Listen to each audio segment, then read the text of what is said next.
The Detroit Lions are always on the lookout for football players, regardless of what round or how much talent somebody might think they have. And in today's episode, we're going to be talking about a player who definitely fits that criteria. Stay tuned, everybody. It's about to get interesting. We used to be a team no one respected. We used to be a team no one feared. That was then. This is now. First victory of the year on the line. Goff's got it. Back, looks, throws, end zone. Yes! Caught!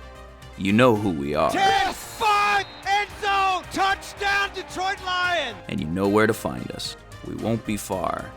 We'll be on your front porch waiting for you. We are the New Era Lions. And we are driven by Detroit. Hello everyone, and welcome back to yet another episode of MCM Motor City Mania. I'm your host, David T. Pike, and with that, let's get into it. But before we do so, I just again want to say thank you all to all my loyal fans and subscribers. You guys are absolutely wonderful. Thankful for each and every one of y'all. And to those that are tuning into my show for the very first time, again, thank you all for giving my show a shot. Hope you all enjoy the content. Even more so, I hope you gain your all subscription if I've earned and deserved it. With that being said, to everybody, I just hope you all having a great day. God bless, and let's get into the content. So, here's the thing, folks. When it comes to the Detroit Lions, the one thing that we always know about the Detroit Lions is that they look for football players. They look for talented football players. And the best thing I love about the Detroit Lions is that they do not care where you came from. They don't care who your daddy was. They don't care anything about, any of the circumstantial crap. All they care about is, hey, is this guy a football player? Is this guy a hard worker? And the rest will take care of itself. They don't care where you came from, who your dad was, who your dad wasn't. They care about, can you play the sport? They care about, are you talented?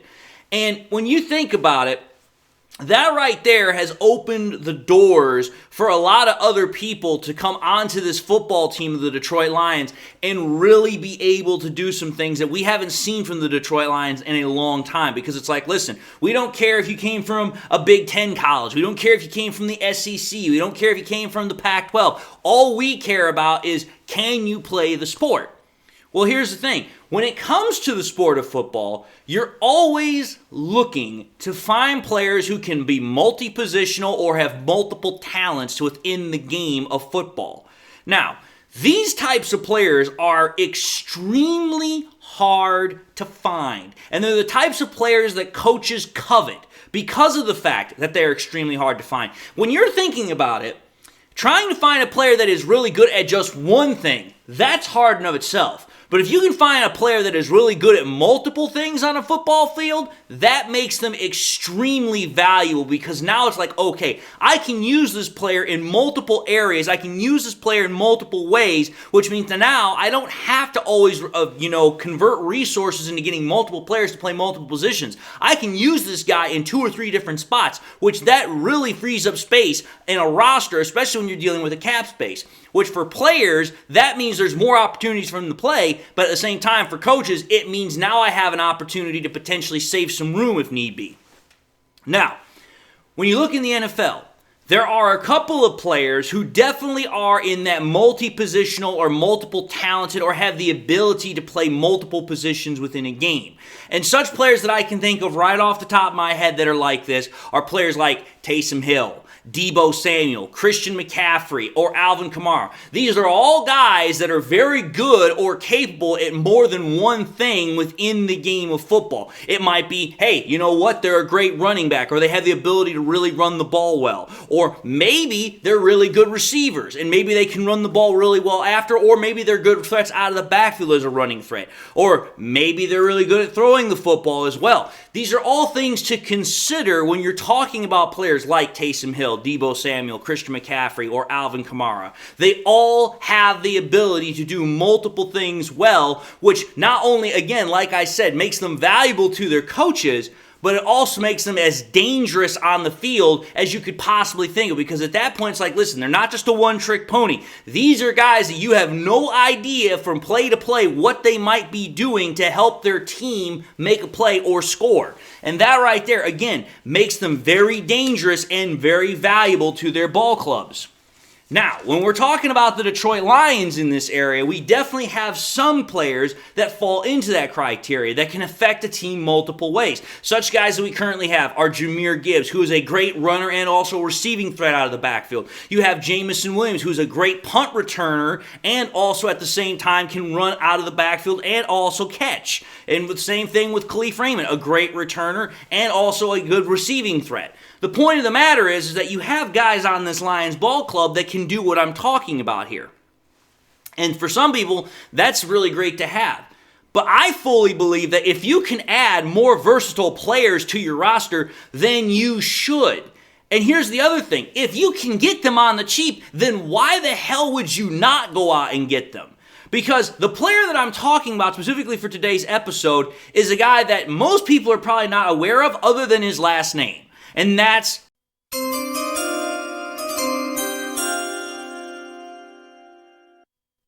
Luke McCaffrey, a wide receiver out of Rice. Now, I'm going to say this. I already know some people are going to be like, David, wait a minute here. Another wide receiver?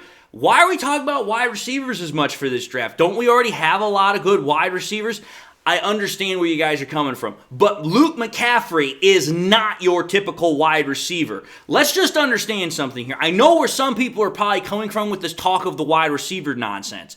And I know where it's coming from. It's because I made a previous video about a week ago where I talked about another wide receiver in Brendan Rice. Now, I understand. I know I'm talking about wide receivers quite a bit, but let's understand something here. I fully expect that the Lions are going to do something with the wide receiver core because it's like, okay, you obviously have Amon-Ra St. Brown. He ain't going nowhere. Jamison Williams, he ain't going nowhere. But you have to also understand something. The other two guys that we have in Josh Reynolds and Khalif Raymond, they're starting to get up there in years. Josh Reynolds is 29. Khalif Raymond is 30. It's like, listen, do I expect him to be back probably this year? Well, we already know Khalif Raymond's coming back for at least another year. I don't know what's going to happen with Josh Reynolds. So it's like, listen, to me, it's like I like to start planning a little bit further ahead.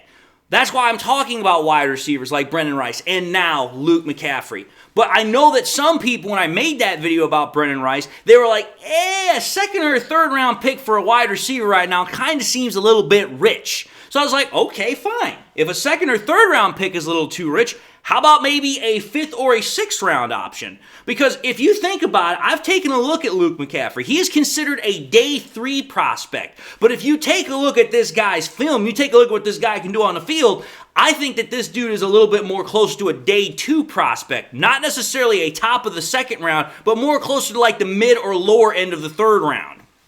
My whole point is this. When you take a look at what you have here, you have a guy in Luke McCaffrey who, if he's drafted in round 5 or 6, he's definitely going to be cheaper than Brendan Rice would be on a rookie contract, and also definitely cheaper than Josh Reynolds on a veteran contract, which at that point, if you were to go with Luke McCaffrey, you could possibly bring back Josh Reynolds.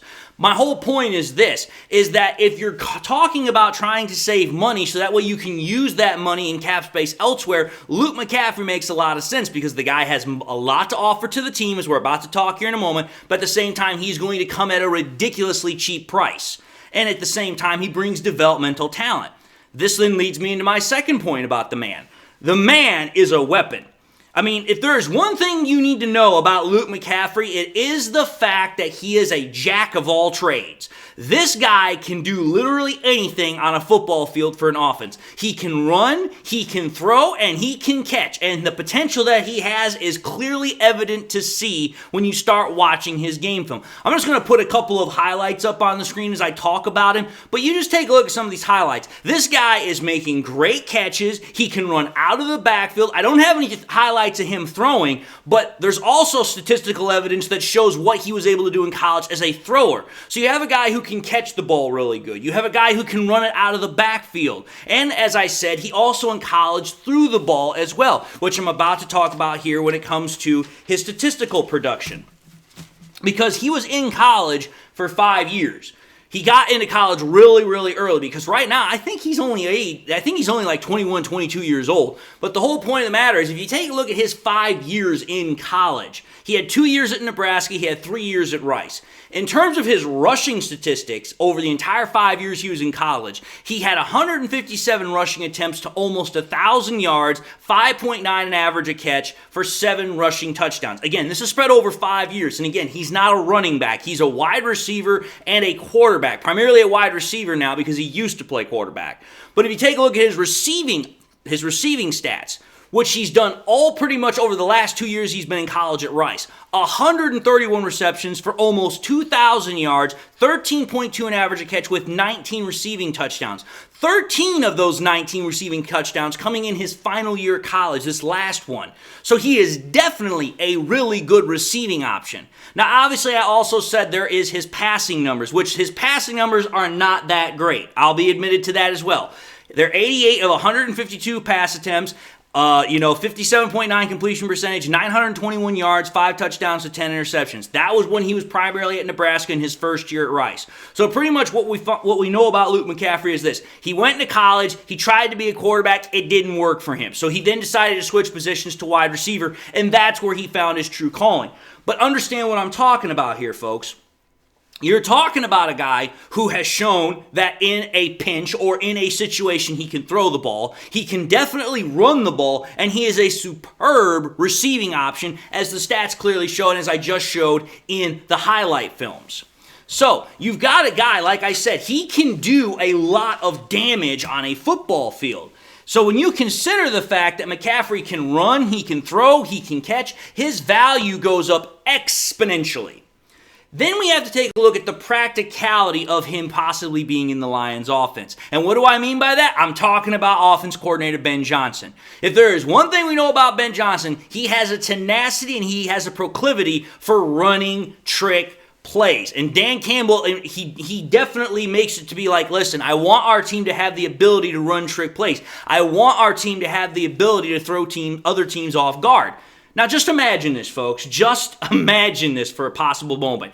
Could you imagine the trick plays that Ben Johnson could draw up with McCaffrey in this offense? Think about it. You have a guy who you could potentially put out there as a thrower. You have a guy who can obviously do end rounds. You have a guy who can also catch the ball. This is a guy who can literally do a lot of things for your offense, and he now becomes an X factor without necessarily having to do much, because now defenses, if they were to see Luke McCaffrey being used like that, they would have to devote a lot more resources to potentially stopping this guy, because it's like, listen, we don't know what the hell he's going to do because we don't know what Ben Johnson's going to do.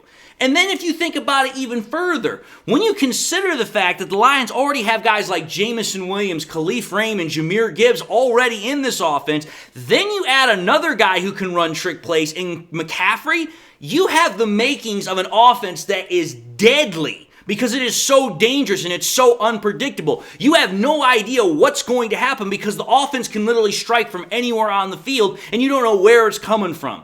That right there makes this offense exponentially more dangerous because now you have no idea what to prepare for.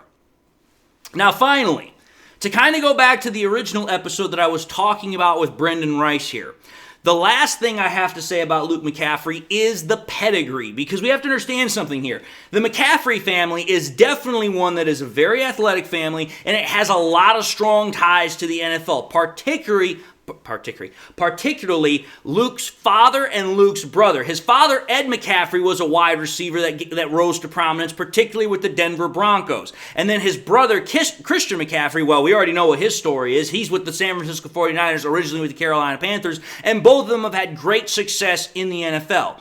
So it's like, okay, you've already got a strong family lineage in the NFL, so my whole point is this. With Luke's versatility as a runner, as a catcher, as a thrower, to me it's like, okay, depending upon the situation, number one, because not every situation would work for him, but depending upon the situation, depending upon the offense, depending upon the personnel you have, Luke McCaffrey could be the third McCaffrey that could make a real good run of it in the NFL, in my honest opinion. Because you have to understand something here. Again, to go back to Ben Johnson. Ben Johnson could take a look at Luke and be like, okay, I can definitely use this guy in a multitude of ways.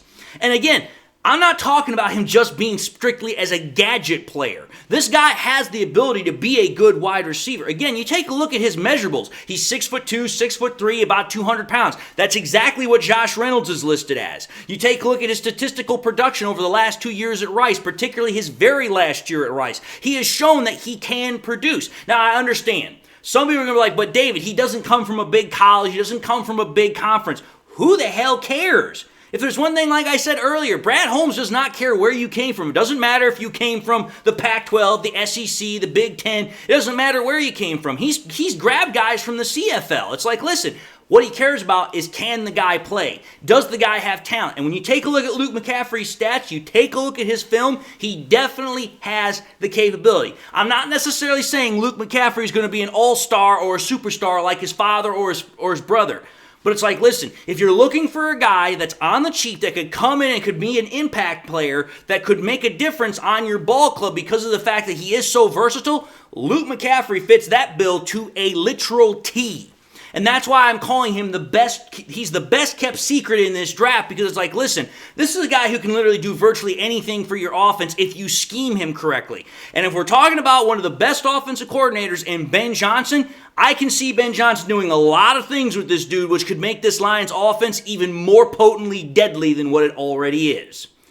So, that's my whole point, folks. That is why I wanted to talk about this young man, because it's like, listen, I see this guy having a bright future depending upon what team he goes to and how he is properly used or not. And I think the Lions could find a lot of good uses for him in their offense, especially with Ben Johnson being the one that's orchestrating everything. But anyway, folks, having said all that, I think I'm going to cut the episode here, and I just want to say to everybody again, thank you all for watching another episode of MCM Motor City Mania. If you like what you saw, by all means, highly encourage you all to do one of these three things: like, comment, and subscribe. If by chance you subscribed in the past, forgot to do so at the time, or you just subscribed and not had a chance to do so, again, please subscribe. I'm ever so thankful for everyone that I can get. But also, after you do so, please make sure you turn on that bell notification icon as well. That way you never miss any more content that I push out. Again, subscription numbers are always going up, but the more we get that notification icon turned on, the better we have with retention rates. That way you guys can keep coming back and watching the content. I also want to encourage y'all, please, share the content with your Lions friends and family members. Share it here on YouTube, share it on Twitter, share it on Facebook, share it anywhere and everywhere you can with everybody and anybody that you can. The more we share it, the greater the channel spreads, the greater the channel does, and I'm ever so thankful for every share as well as every subscription I can get my hands on. And with that being said, to everybody, again, I just want to thank you all for watching the content. Thank you all for devoting some of your time to watching it. It really touches my heart that you guys come back and you guys watch it all the time. But with that being said, I also want to say thank you all for subscribing. If you just became a new subscriber, welcome to the MCM family. If not, hopefully I'll get you on the next chance and the next go-around. But until that time, again, I just want to say to everybody, God bless. Hope you all are having a great day. And until the next time we meet, I'll see you all in the next episode.